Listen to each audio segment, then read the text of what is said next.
Subscribe करें और bell दबाएं ताकि कोई खबर रह न जाए।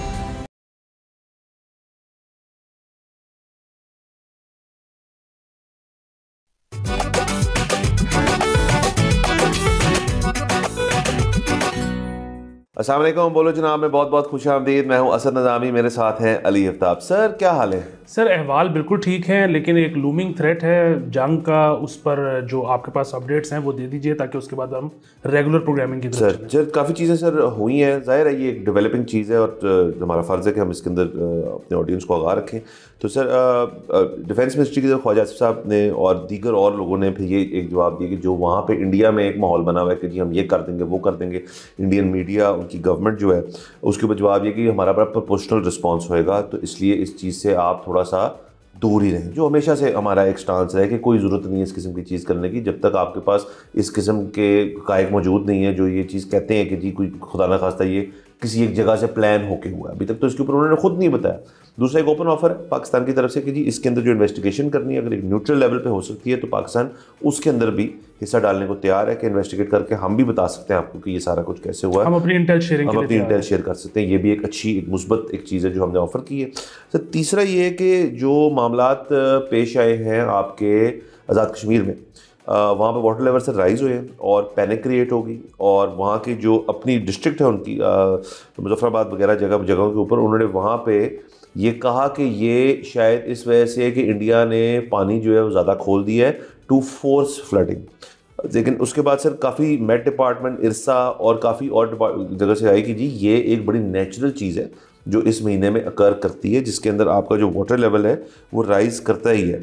तो झेलम जो रिवर है सर तकरीबन सर 50,000 क्यूसेक्स तक पहुंच जाता है इस दौरान और इस वक्त एज ऑफ अप्रैल 26 47,000 क्यूसेक्स जो है उसके अंदर है। तो ये तो लो लेवल फ्लडिंग की वैल्यू बनी, वो तो 75,000 से लाख क्यूसेक अगर हो तो तब जाके वो चीज़ होती है। अलबत्ता ऑब्वियसली सर जिस किस्म का माहौल क्रिएट हुआ है उसके अंदर एक पैनिक मोड तो है, लेकिन जो ग्लेशियर मेल्टिंग है और जो बारिशों का सिलसिला है उसकी बेसिस पे ये कहा जा रहा है कि ये वाटर लेवल जो है उसकी बेसिस में और जो लेवल ऊपर गया था वो अब कंट्रोलेबल लेवल पे वापस आ गया है। ये अब तक की हम रिपोर्टिंग कर रहे हैं जो कि है, तो वहाँ पे कोई क्राइसिस है नहीं।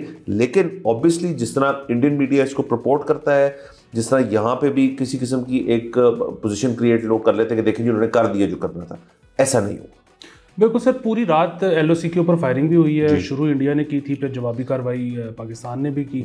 अच्छा देखिए, हम तो जो है ना मतलब पाकिस्तान की हुकूमत की भी तनकीद करते हैं जहां बनती है, लेकिन 2019 से लेकिन अगर आप अभी तक देखें ना तो जितने भी ऐसे वाक़यात हुए हैं पाकिस्तान ने रिस्पॉन्सिबल किरदार अदा किया।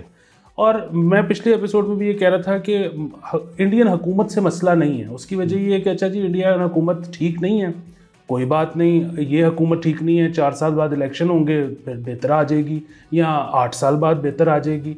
जो रॉट है ना इंडिया का वो ज़्यादा डीप है, वो सोसाइटल लेवल पे है।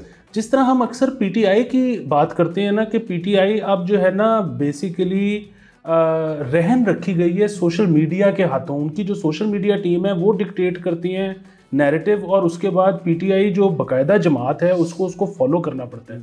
अब ऐसे लग रहा है कि इंडिया के साथ ये हो रहा है कि उनके जो लोग हैं वो फॉर सम रीज़न बहुत जंगजू टेंडेंसीज उनके अंदर आ गई हैं और हुकूमत इस तरह के बहाने उनके साथ कर रही है कि अच्छा पानी रोक लेते हैं जो कि 10 साला मंसूबा है, ऐसे कर लेते हैं वैसे कर लेते हैं, लोग कह रहे हैं जी जंग कर दें।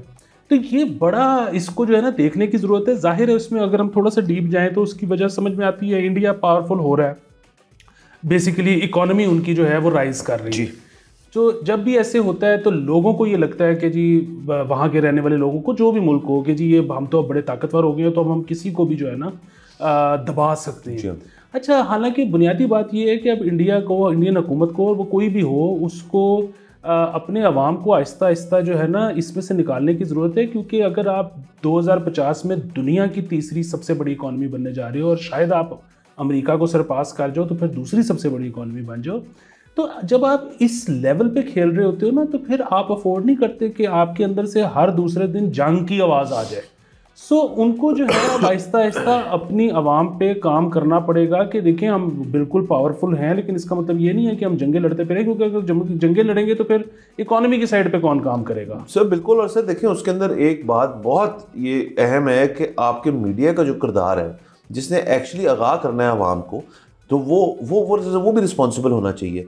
वहाँ तो सर मुझसे तो खैर बर्दाश्त नहीं होता, मैं तो इस तरह नहीं देख पाता कि जिस किस्म की बातें हो रही होती हैं वहाँ पे, जिस किस्म का वो इतना सेंसेशनलाइज्ड किस्म की हर चीज़ को कर देता है। ऐसे नहीं कि जब पाकिस्तान में कोई मसला होता है, उनका अपना इंटरनल मसला भी कोई हो तो उनका रद्द-ए-अमल यही होता है कि जी हम इसको सेंसेशनलाइज करें। वहाँ पर TRPs का एक दौड़ है, इंडियन मीडिया जो है वो बहुत वास्ट चीज़ है, तो वो थोड़ा रिस्पॉन्सिबल किरदार अदा करना चाहिए। दूसरा सर देखें, जब इकोनॉमीज़ बढ़ रही होती हैं, जब इकोनॉमीज़ का आपका फैलाव आ रहा होता है और आप टैकल कर रहे होते हैं चीज़ें, तो तब वॉर्स की जो सिचुएशन है वो चेंज हो जाती है। वो पानी की जंग या जो एक आपका ट्रेडिशनल किस्म का वॉरफेयर है वो नहीं होता।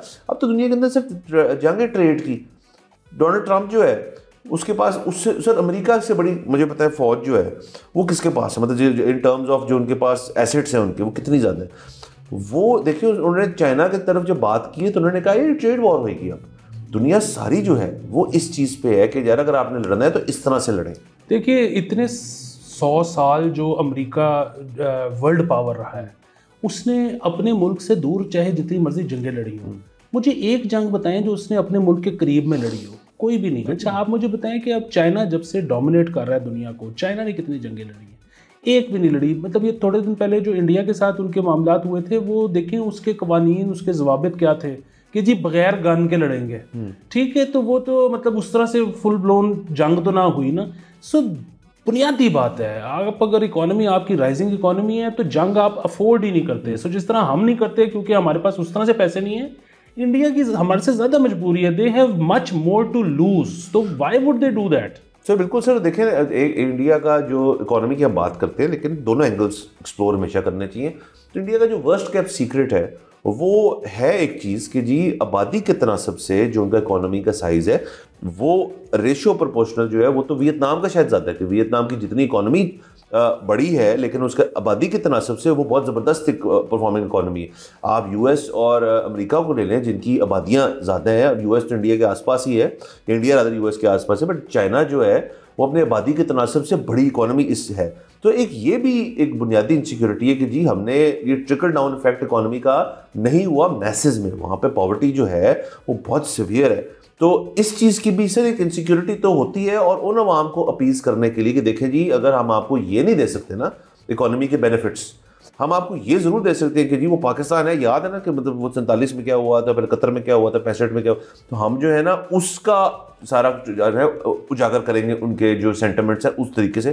तो ये भी एक फैक्टर है सर कि वो ये यूज़ करते हैं। बिल्कुल सर, और बुनियादी बात यही तो समझने वाली है हुकूमत की, उनको ज़रूरत है कि अपने अवाम को समझाएं कि ये $600 बिलियन के जो रिजर्व्स हैं ये इस्तेमाल हो सकते हैं ट्रिकल डाउन के लिए, ताकि गरीब अवाम जो है वो मुतवव्वल हो सके, बजाय कि इसके कि वो हम किसी जंग में झोंक दें। उससे उनकी अवाम को क्या मिलेगा? एग्जैक्टली, बिल्कुल सर। और अगेन एज ए हम रोज़ ही जब इसको डिस्कस करें, सारी डेवलपिंग एक चीज़ है, लेकिन आज संडे का शो है, हम उम्मीद करते हैं कि फ्राइडे को जब हम आएँ तो हमारे पास इसी किस्म की रिपोर्ट्स हों कि जी अब तक सारी सिचुएशन जो है वो सुकून में और रहनी भी ऐसी चाहिए। बिल्कुल सर, आगे चलते हैं सर। आपको पता है सर 2 दिन की हीट वेव जो है उसकी कॉल होगी है। मेट डिपार्टमेंट ने दीगर शहरों में पाकिस्तान में ये कहा है कि हीट वेव आ रही है, तो उसके अंदर एक प्रेपरेशन करें। हम यहाँ पे सर हीट वेव को अनफॉर्चुनेटली, और ये हमारा एक मजबूरी भी है, कितना सीरियसली नहीं लेते। बाकी दुनिया में तो हीट वेव का ऐलान हो जाए तो लोग घरों के अंदर जाके बैठ जाते हैं, यहाँ पे तो ये हो नहीं सकता क्योंकि लोगों ने कामों पे जाना होता है। बट हीट वेव आ गई है सर, और उसके अंदर जो तजावीज़ है उन पे सबको अमल करना चाहिए। उसमें हाइड्रेटेड रहें, उसमें आप अपना अगर पॉसिबल है तो अपने वर्क आवर्स थोड़े से लेटर ऑन कर दें। इस किस्म की चीज़ें से इकदाम लेने पड़ेंगे। हीट वेव है बड़ी डेंजरस चीज़। जी सर, एक तो ये कि इसमें बीच में 2 दिन का आपको शायद रिलीफ मिल जाए। मेट डिपार्टमेंट ने कहा है कि 30 से पहली के दरमियान जो है पंजाब भर में कम से कम बारिश और ओलों का इम्कान है। अच्छा, अदरवाइज़ अब हीट वेव तो जाहिर है अभी अप्रैल भी जो बाकी मानदा है, या मई जून को बेहतरी की उम्मीद तो आप ना रखें।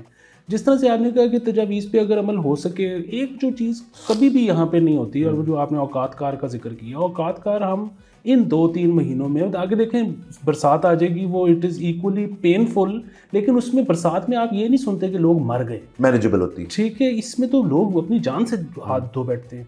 तो बात ये है कि अच्छा, मैं ये बात नहीं कर रहा कि सिर्फ बच्चों के स्कूल्स के औकातकार या ऑफिस में जिन्होंने बैंक्स में जाना है उनके औकातकार। बात ये जो एक मज़दूर है, वो मज़दूर सूरज नीचे जाने के बाद क्यों नहीं अपने काम पे आ सकता? सो सबसे ज़्यादा तो वल्नरेबल वो है ना। अच्छा, दूसरी चीज़ ये हुई कि सर मैं हीट वेव के चक्कर में स्विमिंग पूल चला गया, वहाँ मेरा मोबाइल गिर गया, और पानी में गिरा दिया आपने? पानी में गिरा दिया, वो ख़राब हो गया। और उसके फिर 2 पहलू मैं डिस्कस करना चाहता हूँ। एक तो ये कि उसको मैं फिर कल जो है वो जब मुझे एक दिन मैंने गुजारा बगैर मोबाइल के और मुझे एहसास हुआ कि कोई ज़िंदगी अब नहीं। सर आपने 1.5 दिन गुजारा था सर? 1.5 दिन।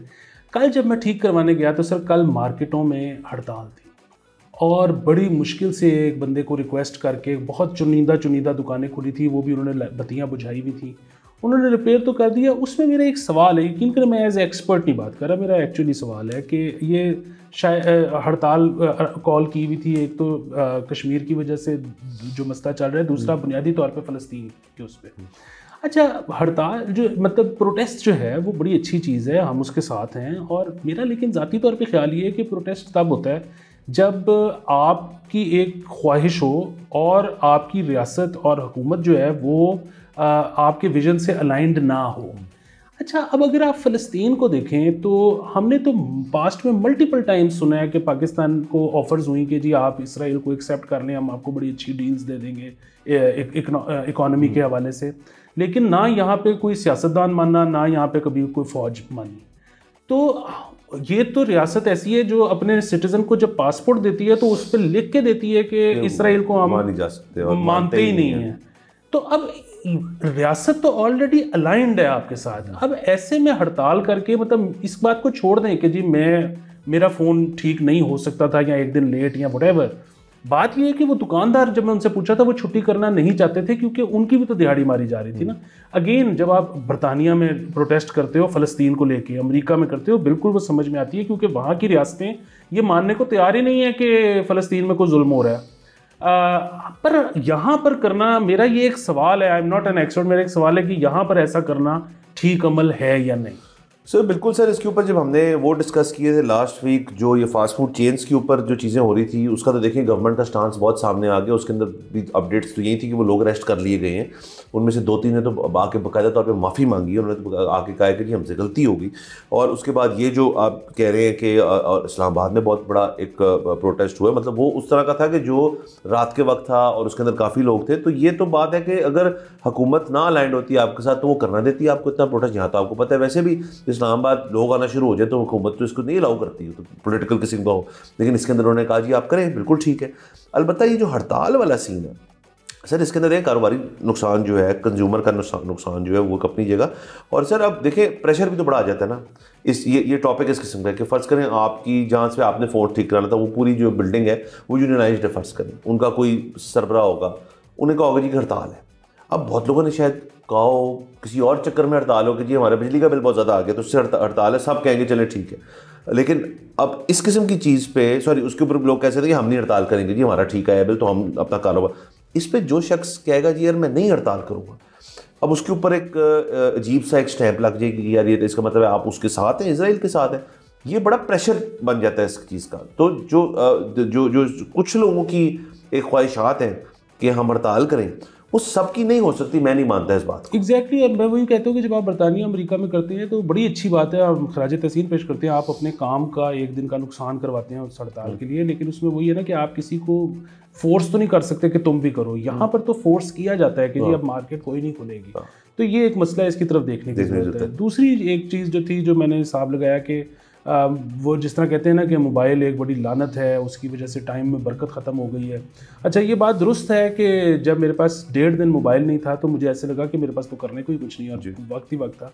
लेकिन ऑन दी अदर हैंड मेरा वक्त बहुत ज़्यादा और चीज़ों में सर्फ भी हो गया। जैसे कि मैंने डॉक्टर को दिखाने जाना था और मेरे पास तो सारी रिपोर्ट्स मोबाइल में होती हैं, तो फिर लैब्स में जाके सबका प्रिंट आउट निकलवाना वो एक काम था।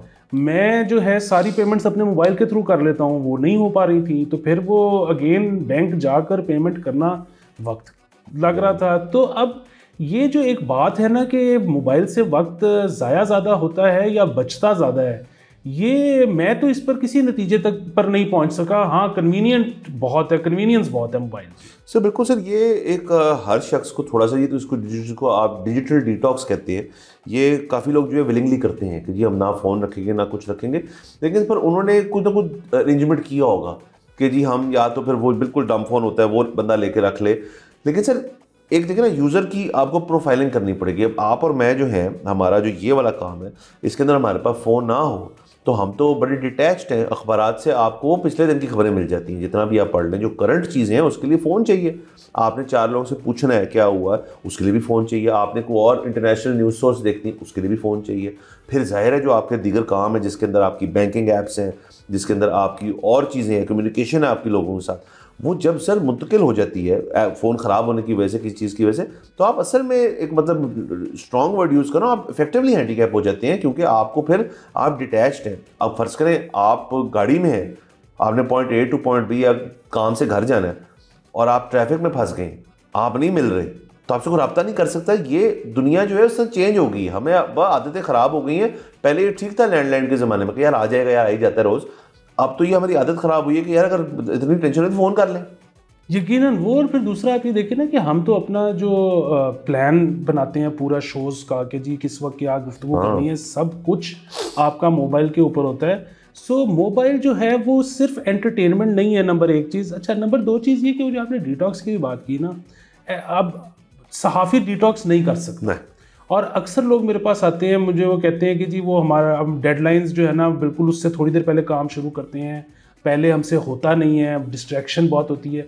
मैं इससे खुद गुजर रहा हूँ और उसकी वजह ये है कि वो बिल्कुल ठीक है, हम लोगों को आदत है बार बार चेक करने की, डोपामिन हिट की, और क्योंकि हमारा उसके बगैर गुजारा भी नहीं है। आपको कब पता है कि आपको कौन सा चैनल किस वक्त बीपर पे ले ले? आपको अगर नहीं पता उस वक्त क्या चल रहा है तो आप कैसे जवाब देंगे? तो हमें पल पल की खबर लेनी पड़ती है, उसकी वजह से डोपामिन हिट की भी आदत पड़ती है, उसकी वजह से हमारी डेडलाइंस भी मिस होती हैं। ये सारा कुछ है जो इस शोबे से मुंसलिक नहीं है, वो तो डिटॉक्स कर सकते हैं, हम तो डिटॉक्स भी नहीं कर सकते इसका सर। बिल्कुल सर, फ़ोन एक ज़बरदस्त इस तरह से चीज़ है कि आपकी दुनिया एक्सेसिबल होगी, हर चीज़ के प्रोज एंड कॉन्स होते हैं। बट बारह सर हैप्पी टू रिपोर्ट कि अब आपका फ़ोन जो है वो ठीक हो गया, तो अब आप बैक टू उसमें आ गए। सर बार यहाँ पे जाने हमने ब्रेक के ऊपर, लेट्स टेक अ ब्रेक।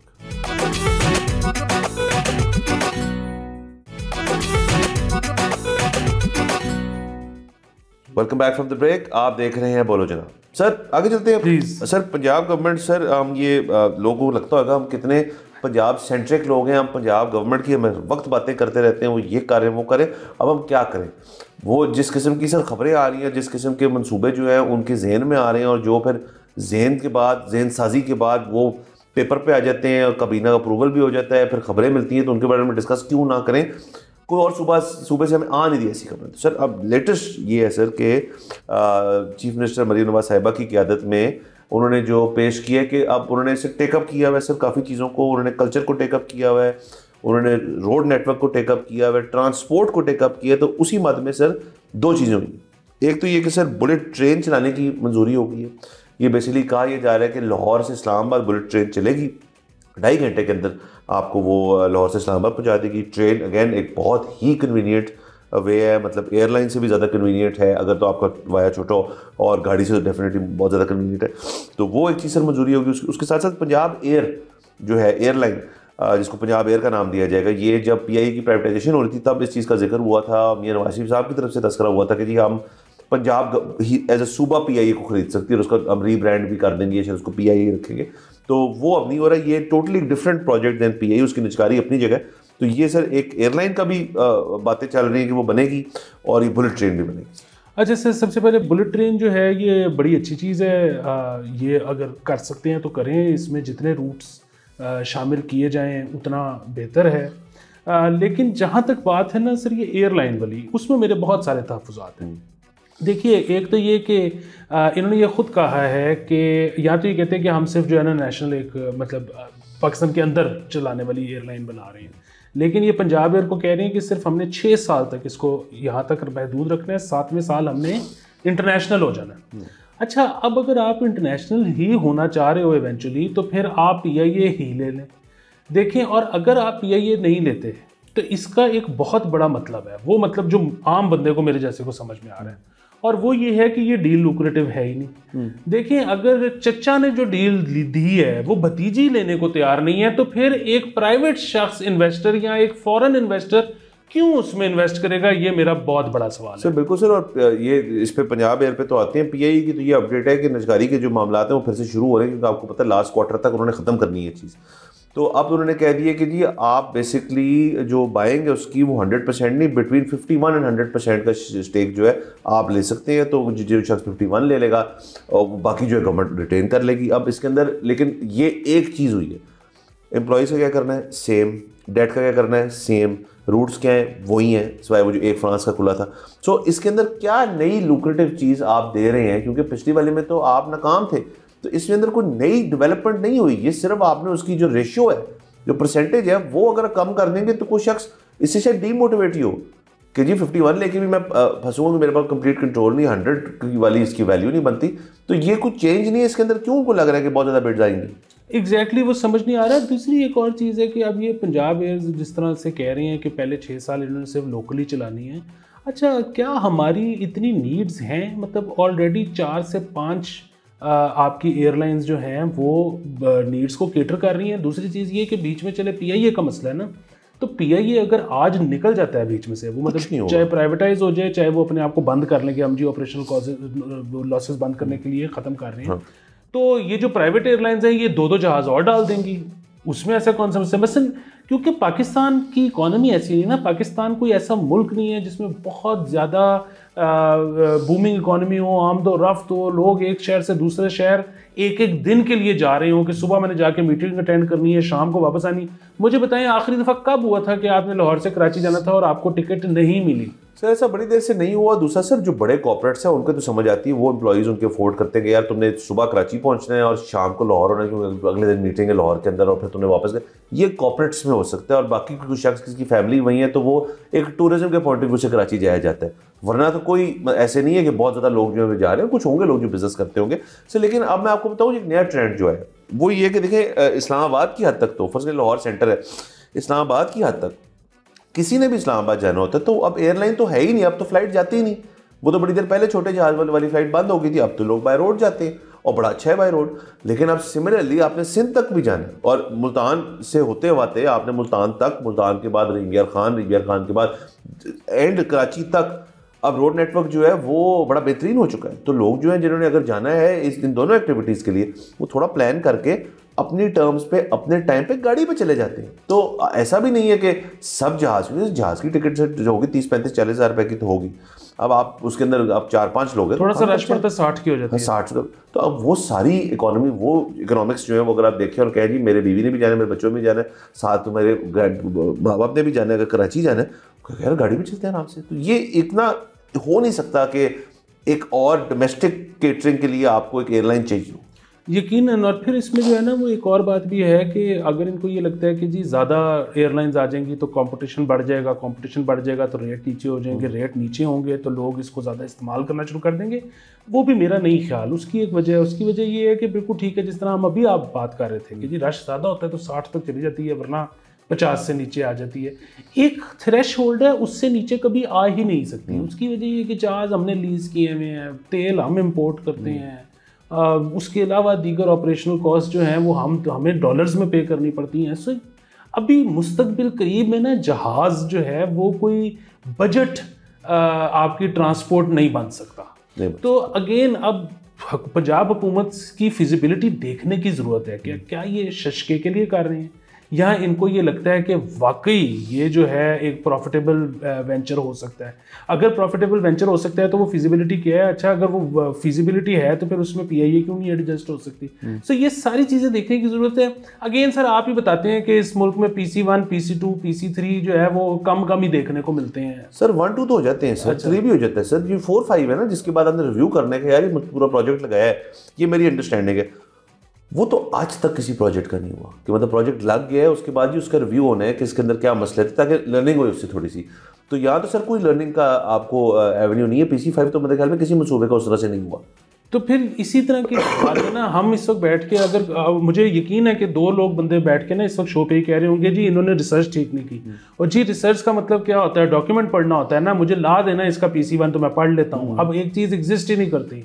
यहाँ पर होते ये है कि सारे सियासी नारों के ऊपर पूरे शोज हो रहे होते हैं, क्योंकि सियासी नारों से ज़्यादा सियासतदान भी काम नहीं करते, वो उससे ज़्यादा ब्यूरोक्रेसी भी काम नहीं करती। तो जब काम जिन्होंने करना है वही नहीं कर रहे तो हम रिसर्च किस चीज़ के ऊपर करें? सर रिसर्च किस चीज़ पे करें? और बाकी सर देखिए दुनिया भर के अंदर अगर आप एक कैलकुलेटेड एनालिसिस करें एयरलाइंस का, ये लास्ट बात है मेरी, तो एयरलाइन ट्रैवल जो है इंटरनेशनल की तो बिल्कुल ठीक है, आपको करना पड़ता है, लेकिन बिजनेस के लिए अब तो कंप्यूटर आपकी एयरलाइन है। आपको वो जो कॉर्पोरेट्स हैं और बात कहते हैं यार कि हम आपको बुला नहीं रहे, आप इस टाइम जूम पे आ जाना, सारी मीटिंग हो जाएगी और टेंशन वाली को बात नहीं, आप घर बैठ के करें, हम अपने दफ्तर में बैठ जाते हैं। तो अब तो दुनिया के अंदर और ये जो डोमेस्टिक ट्रैवल है ना विद इन आपकी ओन कंट्री, ये चेंज हो रहा है। यकीन से डोमेस्टिक भी इंटरनेशनल भी, वो कॉन्फ्रेंसेस का भी अब वही आ जाता है, जो इनवाइट है जूम के ऊपर आ जाता है। अब ज़्यादा आपको ये चाहिए अगेन, जिस तरह से आपने कहा टूरिज्म के लिए, और टूरिज्म के लिए फिर आपको और माहौल भी चाहिए, तो आप उसको पूरा 360 देखें, सिर्फ ये ना देखें कि अगर फ्लाइट चल गई तो कोई रेवोल्यूशन आ जाएगी। फ्लाइट तो चल रही है। बिल्कुल सर, ठीक है, इसकी अपडेट्स जैसी आएंगी हम शेयर करेंगे। ट्रेन होती है, जहाज होता है, लेट्स सी क्या होता है। यहाँ बजाना हमने ब्रेक के ऊपर, टेक अ ब्रेक।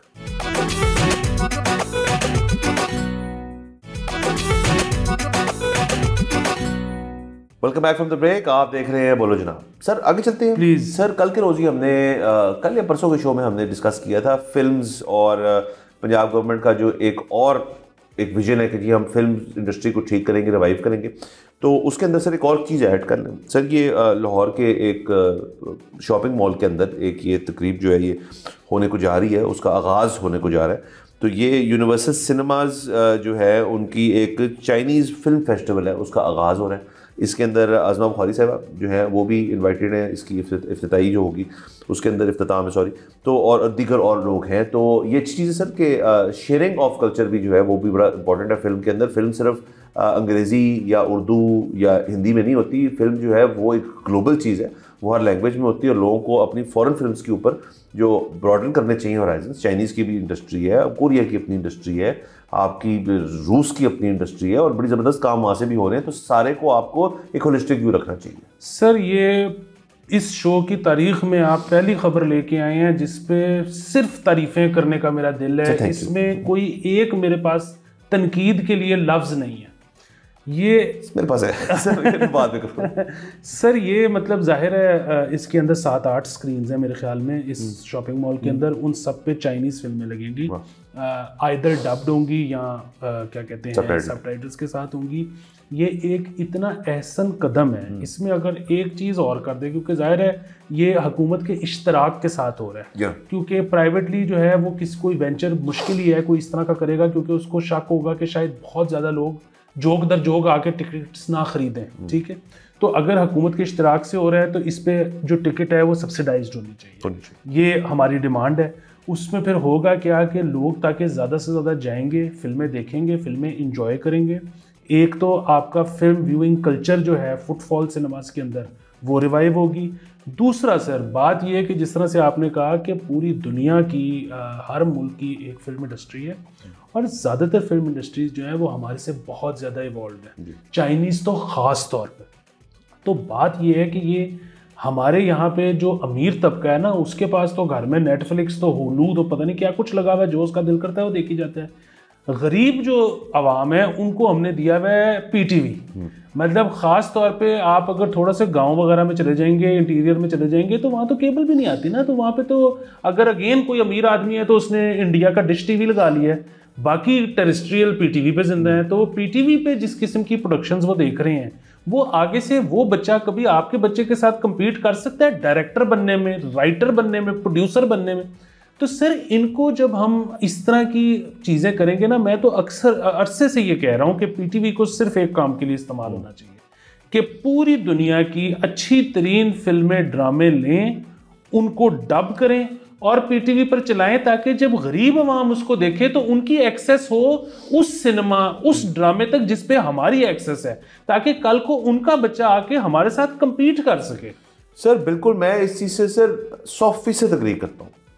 इसमें सिर्फ एक मेरा सवाल है सर, क्योंकि जिक्र आज़मा बुखारी साहिबा का हुआ कि एक तो हमारा जो सेंसर बोर्ड है, जब यहाँ पे कोई फिल्म बनती है तो वो सेंसर बोर्ड जो है वो ऐसी स्क्रूटनी करता है उसकी कि मतलब आपको होश ठिकाने आ जाती है। मतलब आप कोई भी फिल्म उठा लें, मतलब आप यहाँ पे जो फिल्में बैन हुई हैं, जो बाद में हमें और तरीक़ों से देखनी पड़ती हैं, यहाँ पे जो मेन स्ट्रीम फिल्म है उसके अंदर ये नामुनासिब है, ये है, क्या इनके साथ भी वो स्क्रूटनी हुई है? एक मेरा ये सवाल है, क्योंकि देखें वो तो अपना कल्चर लेकर आ रहे हैं, उनके कल्चर में तो एक अलग लेवल ऑफ थिंग्स है which are acceptable and which are not acceptable, Chinese culture है। तो क्या ये स्क्रूटनी यहाँ पे हुई है, क्या आपने यहाँ पे अलाउ कर दिया? अगर तो कर दिए, फ़र्ज़ करें कि यार जैसी तैसी भी है, ये लगेगी डब होकर लगेगी, सब टाइटल रखेगी, जैसी तैसी भी है कि चल जाए, तो ये थोड़ी अनफेयर बात है। फिर जैसी तैसी की बात है तो हमारा कल्चर अगर फ़र्ज़ करें इवॉल्व हो रहा है और हमारी फिल्म के थ्रू हम एक टैबू टॉपिक्स दिखाना चाहते हैं जिसमें ट्रांसजेंडरिज्म है, जिसमें और बड़ी चीज़ें हैं जो यहाँ पे कहते हैं कि ये फिल्म में नहीं जा सकती, तो फिर वो वहाँ पे अगर अलाउड है, मैं अज्यूम कर रहा हूँ, और यहाँ पे नहीं है, ये ज़रा अनफेयर बात है, ये फील करेंगे हमारी फिल्म इंडस्ट्री वाले। दूसरा इसके अंदर सर कि फिर आपने अगर इसके अंदर जो आपने आइडेंटिफाई नहीं किया कि फोश क्या होता नहीं होता, तो क्या इसके अंदर आपके ख्याल में एलिमेंट्स नहीं होंगे उस किस्म के, मतलब कोई इमोशन, कोई इस किस्म की चीज़, क्या उसको अब आप बैन करेंगे? तो ये बड़ा एक सर सवाल है कि यहाँ पे इंटरनेशनल बिल्कुल आनी चाहिए, मैं आपको एग्री करता हूँ, लेकिन फिर स्टैंडर्डाइज करने के अगर पीटीवी जो है उसको हम कह रहे हैं कि तमाम इंटरनेशनल अच्छे काम जो है जिनके अंदर हर किस्म की अंडरटोन्स होंगी वो अलाउड है, तो फिर पाकिस्तानी सरजमीन से जो काम हो रहा है उसके अंदर भी वही अंडरटोन्स अलाउड होनी चाहिए। ये डिफरेंट रूल्स फॉर डिफरेंट लोग नहीं होना चाहिए, मेरा सिर्फ ये मुतालबा है। ये आपका मुतालबा बिल्कुल ठीक है, मैं इसके साथ अग्री करता हूँ। मुझे अंदाज़ा नहीं है कि फिल्म्स की जब सिलेक्शन हुई तो क्या उसमें पाकिस्तान की कोई कमेटी बैठी, या जब फिल्म की सिलेक्शन हुई तो चाइना ने खुद ही इस हिसाब से अपनी फिल्में भेजी जो उनका ख्याल था कि पाकिस्तान में जिस पर कोई कंट्रोवर्सी नहीं होगी। वट एवर द केस, इनका जो एडिट करना है वो शायद उस तरह से ना हुआ हो, ये मेरी अजम्पशन है। उसकी दो वजूहात हैं। एक तो ये कि सिनेमा का जो है ना, हमारा टीवी के बनिस्बत सिनेमा जो है थोड़ा सा खुला डुल्ला है। हाँ। अच्छा, दूसरी ज़्यादा बड़ी बात जो है वो आज की खबर है कि हमारे जो फाइनेंस मिनिस्टर हैं औरंगजेब साहब, उन्होंने कहा है कि हमने $1.5 बिलियन चाइना से और मांगा है। तो ऐसे मौके पे जब हमने अभी थोड़े दिन पहले $2 बिलियन जो है वो रोल ओवर करवाया और अब $1.5 बिलियन और मांग ली है, तो शायद पाकिस्तान, वैसे तो जाहिर है हम we have this habit of punching above our weight, तो हो सकता है यहाँ पे फिर किसी को ख्याल आ गया हो कि नहीं सेंसर भी करना है, लेकिन हो सकता है इन्होंने जाने भी दिया हो। अच्छा, दूसरी चीज ये कि मैं आपसे 100% एग्री करता हूँ, but having said that, sensor होने के बाद भी उनकी स्टोरी टेलिंग, उनकी नरेशन, उनकी फिल्म मेकिंग टेक्निक, उनका प्रोडक्शन, वो हर चीज हमारे से सुपीरियर होगी।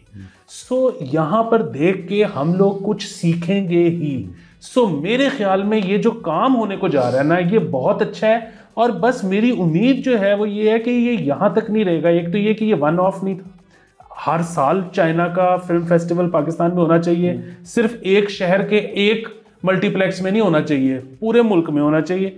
दूसरी चीज़, आप ईरान से भी करें, आप टर्की से भी करें, आप दुनिया के जितने ममालिक हैं आप सबकी फिल्में यहाँ दिखाएं, इंटरनेशनल कर लें उसको। एग्जैक्टली, हाँ, सब बिल्कुल होना चाहिए। और सर देखें, इस पर कोई नाराज नहीं होगा। वो सेंसर बोर्ड वाली मेरी बात तो अपनी जगह, लेकिन सिनेमा जो मालकान है वो भी कहेंगे यार देखें हमने स्क्रीनें तो लगाई नहीं है, खाली पड़ी होती हैं। खाली इन द सेंस कि ये नहीं कि लोगों की वजह से खाली, वो तो शायद इंटरनेशनल फिल्म फेस्टिवल भी तो खाली पड़ी हो।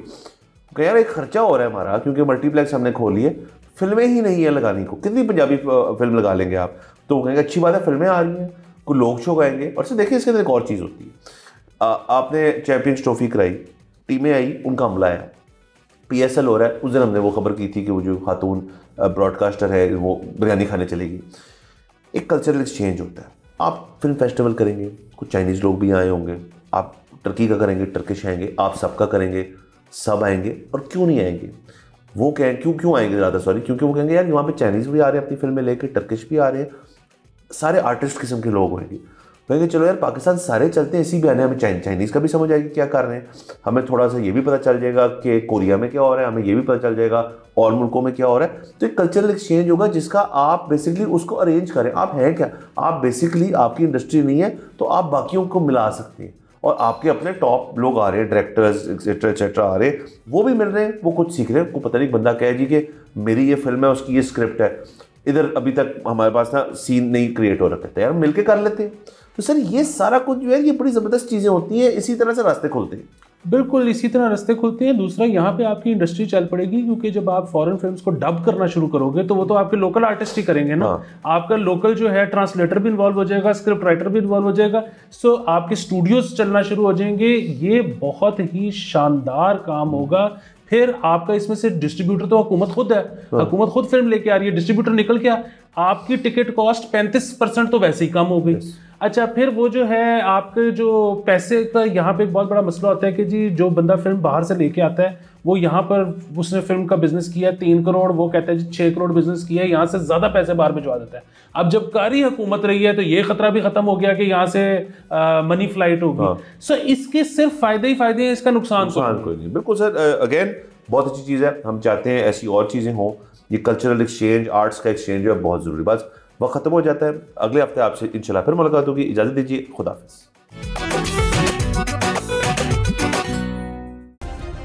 सब्सक्राइब करें और बेल दबाएं ताकि कोई खबर रह न जाए।